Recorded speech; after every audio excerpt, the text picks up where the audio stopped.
About 6 years ago, right before my whole Rurok deal, I did a review of the Bell Raystar Flex DLX. Now, not too dissimilar from a Goldfish, I don't remember that helmet at all, but based on my review, I really liked this thing. So I figured now that I've got a couple helmet reviews under my belt, I want to go back to a helmet I did a review on a long time ago and see if I still like this thing as much as I did, or is it all nostalgia in my head? Today, we're gonna find out. Also guys, just a heads up, the helmet I'm reviewing today was given to me by RevZilla for me to do these independent helmet reviews for you guys. In the description down below, you're gonna find an affiliate link. If you guys click on that link and buy any gear from RevZilla, I get a little bit of a kickback and you guys don't pay anything extra. And that little bit goes a long way to help me keep making these independent helmet reviews for you guys. So if you guys are looking for gear, use that link. It really helps the channel out. But let's get to reviewing the Bell Raystar Flex DLX. So guys, as far as where this helmet sits in Bell's range, it's actually the top dog in their sport bike lineup. It's their most premium helmet for riders that want that track-focused helmet design with street comfort. Price-wise, you're looking at $950 to $1,000, but this thing is packed with premium features that are gonna make that price make sense. For shell material, you're looking at 3K carbon fiber. There are 5 different shell and EPS sizes. Weight-wise, you're looking at 1,540 grams for a size medium. And of course, safety certifications, we got DOT, ECE, and Snell. As far as visors go, it's got a Pro Tint photochromatic shield included. It also features Bell's 3-layer flex impact liner, MagnaFusion magnetic cheek pads, race view orientation, and a small integrated rear spoiler. Next, let's check out some comparisons to see kind of where the Bell sits in the market. First off, we got the Shoei X15 coming at a price tag of $899. Weight-wise, you're looking at 3.6 pounds. It's gonna be slightly heavier and louder, but its aero stability is unmatched at high speed. Next up, we got the Arai Corsair X coming in at a price tag of $879. Weight-wise, 3.5 pounds. It's got a more traditional liner and a shell feel, but it's top-tier ventilation. Next up, we got the Alpinestars SuperTech R10. Price-wise, $1,099. Weight-wise, 3.3 pounds. It's lighter and incredibly refined. Easily one of the most comfortable race lids out there. And finally, begrudgingly, we have the AGV Pista GP-RR, which comes in at a absolutely idiotic price tag of $1,695. A weight of 3.2 pounds. It is the ultimate track-only lid, and it's incredible at 180 miles an hour, and miserable everywhere else. And then of course we have our Bell Raystar Flex DLX, price tag $950, 3.4 pounds. So as you guys can see, the Bell kind of sits in a real sweet spot with the other competitors in its class. It's got that race level performance for the people that need that, but it's also got enough comfort and refinement for the guys that are gonna be on the street, primarily while riding in the helmet.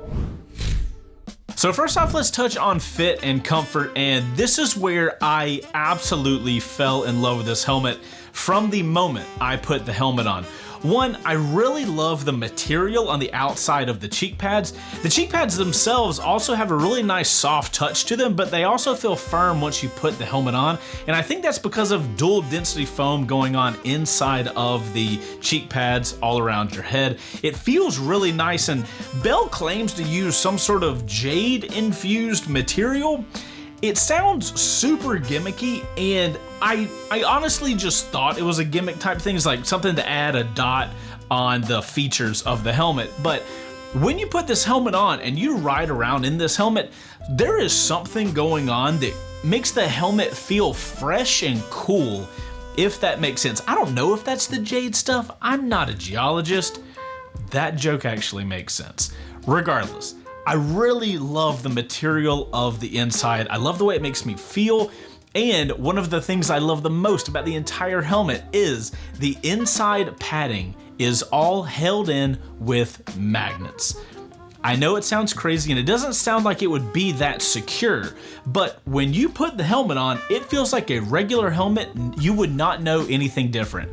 But when you go to do something like installing a Cardo, which we'll talk about later in the video, and you go to remove a cheek pad, we're all used to removing cheek pads out of our helmets. You pull on some ambiguous area of the cheek pad and eventually you give it enough force and you hear like a pop right? Cheek pad pops out and it's a little push pin or push tab, whatever you want to call it. With the Bell, it's just a nice simple pull and it just pops off, and you can see like the magnets on the back side of the cheek pads. It's absolutely fantastic. It's one of my favorite things about this helmet. I don't know why other helmet manufacturers don't use this, and maybe Bell has some sort of proprietary thing, but it's fantastic. And suddenly I'm like, oh yeah, I'll just pull the cheek pads out and I'll get them washed and all this kind of stuff. It's not gonna be this big pain in the butt process. I really love this feature of this helmet. I can't say enough things about it.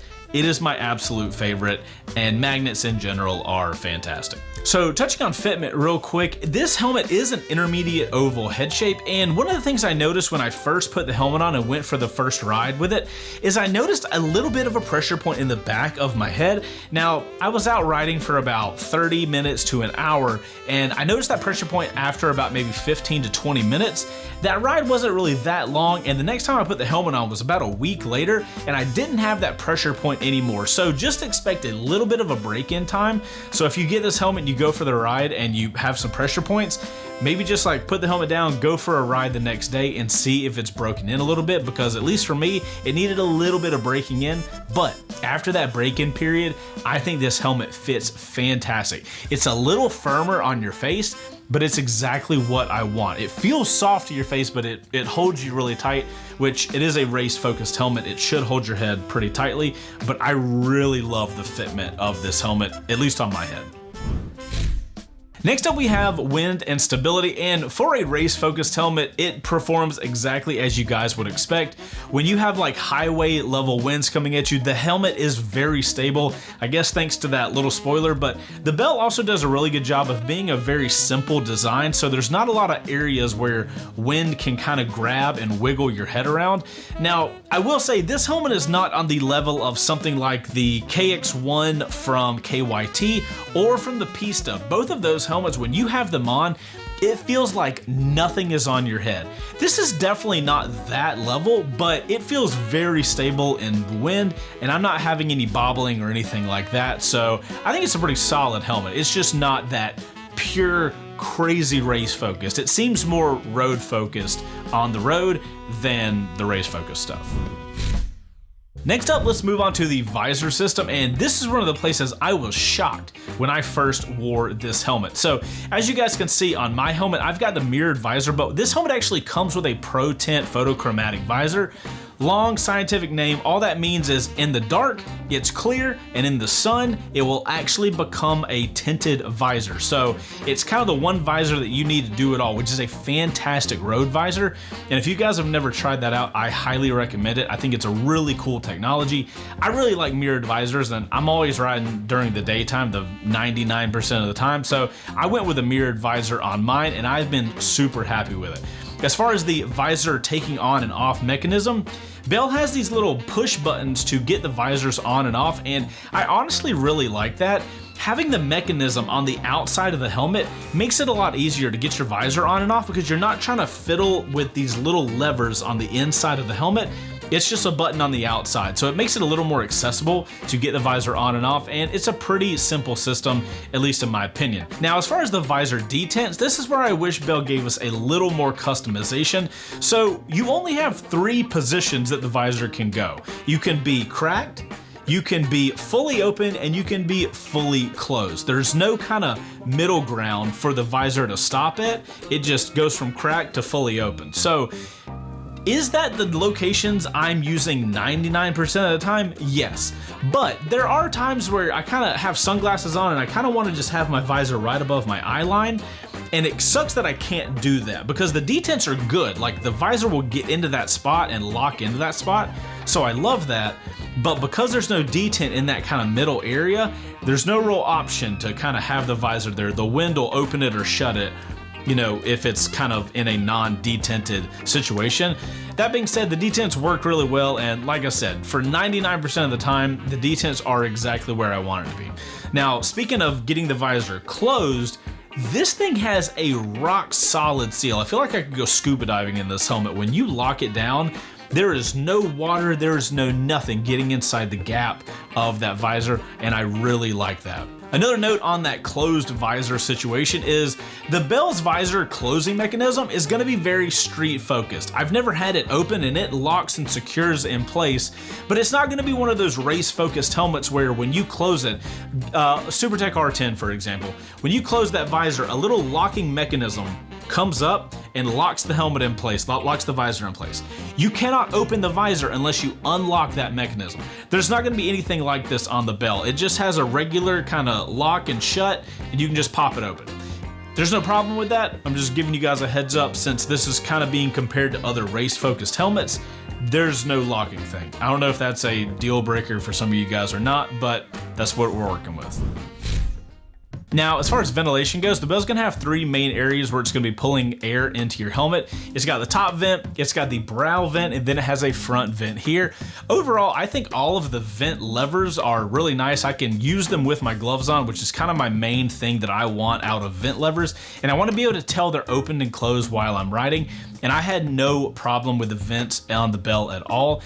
The one thing I will note is that the brow vent and the top vent feel really nice, and there's a super positive click when you open it and close it. You can even hear it, but the front vent is not quite there. It has, I don't want to say the word cheap, but it feels not quite as tactile when you're using the other vents. So I've never had a problem with opening it or closing it while I was riding or anything like that, but I just noticed a slight little difference. I don't know if the little, lever mechanism is slightly different than the other two, but overall, I wouldn't complain about them at all. But during these reviews, I'm trying to nitpick stuff for you guys in case that's a big deal for y'all. I don't think any of you guys wearing this helmet would complain about your front vents at all. As far as airflow in the helmet, I'd say the helmet's solid. It's nothing crazy. I was able to ride in the heat with my visor shut and all of the vents open with no problem and not being uncomfortable at all. If you are one of those guys that likes the tornado going on in front of your helmet, you can definitely get this helmet, but just keep in mind, you're probably gonna have to have the visor in that half cracked position just to get a ton of airflow, because it's just not one of those helmets just gonna blow air at you. But luckily the visor has that cracking position, so you can handle it if you want it. Overall, pretty solid for ventilation. All right guys, next up is our sound test that we do on all the helmets. If you guys are new here, what we do is put a microphone attached on the outside of the helmet. We put the mic here by the mouth so you guys know how the audio sounds while you're motovlogging, if you guys are into that kind of thing. And we do the microphone by your ear so you know what you're going to hear while riding in this helmet. I ride at city speeds and then I ride at highway speeds. Here are our test results.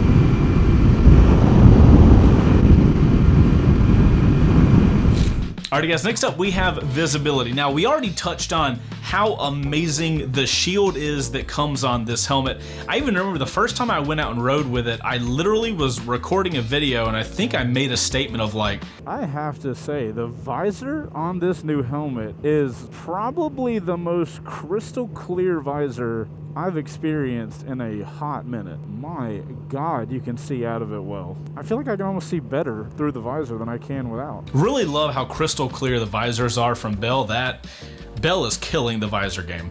Now, when it comes to visibility and how vertically and horizontally you can see in the helmet, I would say it's a solid street helmet with no real problems. As long as you guys don't come into this helmet thinking it's going to be a race focused helmet where you have tons of vertical visibility and tons of horizontal visibility, you should be okay. There's no problem. I never ran into an issue while on the road where I was like, man, I wish I had more visibility. But if you're comparing this to a race helmet, you are going to notice that you have a slightly less vertical field of view in this helmet as compared to, I'll use it again, the KX1 from KYT. That helmet you can see a ton, and you need to because it's only focused for race use. The Bell's not really focused for race use. It's you can do with track days, you can do riding on the street, and it's a super comfortable helmet. Overall, never had an issue where I needed more visibility, but just keep all that stuff in mind. Next up, guys, let's talk about Bluetooth, because you guys know I am not riding in a helmet without my Cardo. Side note, if you guys want a discount on Cardos, I ain't riding without it. I highly suggest that, and that'll save you some cash. Anyways, guys, setting up the Bluetooth inside of the helmet was super simple, except for one tiny little thing. We'll go over it. So as far as attaching the unit on the outside of the helmet, super simple here. Like I said earlier, the Bell Raystar Flex does not have a ton of things going on the outside of it as far as angling, and it has plenty of spots to very easily put the Cardo on. I've got it in a place that feels fantastic. It's exactly where my hand hits. I love that. The problem that I ran into is when I was running the wires from the outside of the Cardo unit to the inside. That's where your speakers are, that's where your microphone is. So the Bell Raystar Flex has a really long neck roll area, which works fantastic to like tuck all your wires in and make it look clean. The problem with that neck roll area is that it takes up a lot of the under area space on the sides of the helmet. So what I ended up having to do was run the cables down from the Cardo and back along the bottom of the helmet towards the rear of the helmet where I could tuck them inside at the back of that neck roll. I could have maybe cut a hole in the neck roll and kind of stuffed the wires in through that, but I didn't really want to cut a hole in such a nicely formed and fitting helmet. I just don't like customizing it to that level. So I don't love having to run the cables like that, because now they could hypothetically catch on something, but I've been riding in the helmet for a few weeks now and I haven't had the wires move at all since I installed it. So I haven't had a problem. I just wish I could have like tucked them in at a closer spot without having to run them all the way to the back of the helmet. Now, once you get the wires inside the helmet, we've already talked about the cheek pads, magnetic, and how easy it is to install. So that made it super simple. Bell also does a really good job of having a little cutout inside the foam in the helmet so you can put your speakers in. The helmet sounds fantastic riding at city speeds, highway speeds. You can jam out in this thing and it sounds great. I've absolutely loved that.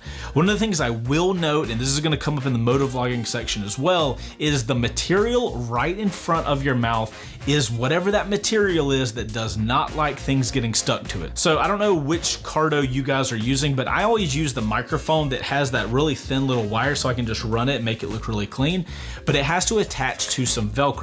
Cardo includes this in their Pack Talk Edge at least, but one of the things I would suggest is get a heat gun or a hair dryer and warm up that kind of sticky material on the other side of the Velcro, and then before you stick that to the inside of the helmet, grab some alcohol and clean that stuff, the inside of the helmet area right in front of your mouth, really good with alcohol.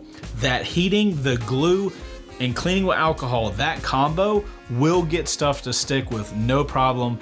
The stuff I've got in there is stuck in there well, but the first time I installed it, I put it on there and it literally just peeled and fell right off. So it just takes a little more work to attach to that material, but once it's stuck on there, you're good. All right, next up, let's talk about motovlogging in this helmet. Now, take everything I just told you guys about the inside front area when you're attaching your microphone in there. You're gonna have the same thing that you need to do for your microphone for your motovlogging setup, but do what I told you, it'll work out totally fine. I've been using my clamp-on motovlogging helmet setup with this helmet and it works a charm. I've only gotten one first ride in while I've had this helmet just because of timing and other projects we've got going on, but this is 100% a helmet that I'm going to keep coming back to for my motovlogs. Currently, I've been using that clamp-on setup. It's worked fine. The bell is, kind of curvy in the front, and that DJI Osmo clamp thing works super well on this. Had no problem. I'm definitely gonna look into a permanent front mount setup though with this helmet, because I really love riding in this helmet. So I'd like it to add it to my constant use for motovlog helmet list, if I have that. Overall though, my audio sounds good, my video looks good, it's a super comfortable helmet so I can wear it for a long period of time without getting, tired or my head hurting or anything like that. So it really just checks all the freaking boxes for a helmet that I'm looking for to motovlog in. All right guys, that means it's time to check out the chase score on the Bell Raystar Flex DLX. For comfort and fit, I'm giving this thing a 10. I love the way it feels. For ventilation, I'm gonna give it an 8. It does a solid job for a street helmet. Noise level is gonna get an 8.5. Visibility wise, I'm gonna give it an 8. Weight-wise, I'm gonna give it an 8.5. I had no neck issues while riding it, even for extended periods of time. For comm setup, those magnetic pads make it so freaking simple. I'm giving it an 8.5. For my motovlogging setup, same situation, I'm giving it a 9. For features, I'm gonna give it a 9. I don't know if that's because I love magnets that much or if it has that many good things going on, but it's getting a 9. Now, value for money, I'm gonna give this thing an 8.5. It is a fantastic helmet, but it is also not a cheap helmet. And finally, durability and build quality, it's getting a 10. When you hold this helmet, it feels like a solid helmet and everything moves with a really nice level of precision. I love the feel of this helmet.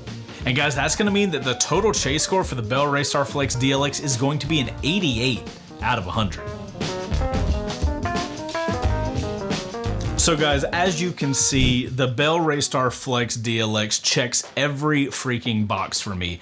I love the way it feels. I love the magnetic cheek pads and the magnetic D-ring closure. That thing is super sick. No popping and trying to find stuff. It'll just magnetically attach to it. I love the visor system going on and off. It comes with a photochromatic shield, which you wouldn't need to swap out unless you're a chrome visor dude like me. The jade material on the cheek pads feels fantastic and keeps your head feeling fresh even after you ride for a while. It is more of a street focused helmet. It's not gonna be a super track focused helmet. So if you guys are looking for a track only helmet, I would not recommend this helmet at all. If you guys are a sport style rider and you want something to mostly ride on the street that you can also do track days in, this helmet is going to be fantastic. I was honestly surprised how much I liked this helmet when I was doing this review process. I knew I liked the old one, but I've been testing a lot of helmets. You know, you get a refined palette for helmets after you've tested so many, and the Bell's not normally the top tier. You know, you're looking at Shoei and Arai, so I kind of thought it would kind of float down here under those two, but it's just checked off so many boxes for me, and I love this helmet. I also, when I was looking into what options Bell has, I think Bell might be doing one of the best jobs with helmet design options.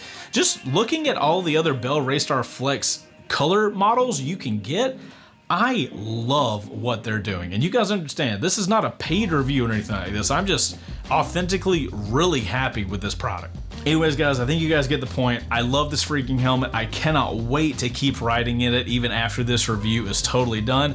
And I'm definitely gonna set it up to be a permanent motovlogging helmet for sure. If you guys want to check out a Bell Raystar Flex DLX for yourself or any other gear or helmets, I'll have that RevZilla link in the description down below. As a reminder, that is an affiliate link. I get a little bit of a commission when you guys purchase from those links, and you guys don't pay anything. It really helps us out here, and I really appreciate it. If you guys want to see another helmet that we haven't reviewed yet, let us know in the comments down below. I've been seeing y'all's comments. I know we keep doing comparisons and saying like the Corsair X from Arai. I finally have one at the house. It's just gonna take us time to get the review done. I don't have a Shoei X15 yet though, but if you guys have a helmet you want me to review, drop it in the comments down below. And if you're serious about buying one of these Bells, check the comments down below. It is a fantastic place where other guys that have put way more time than me in these helmets can give their information down there as well. I'm only riding in these helmets for like 3 weeks.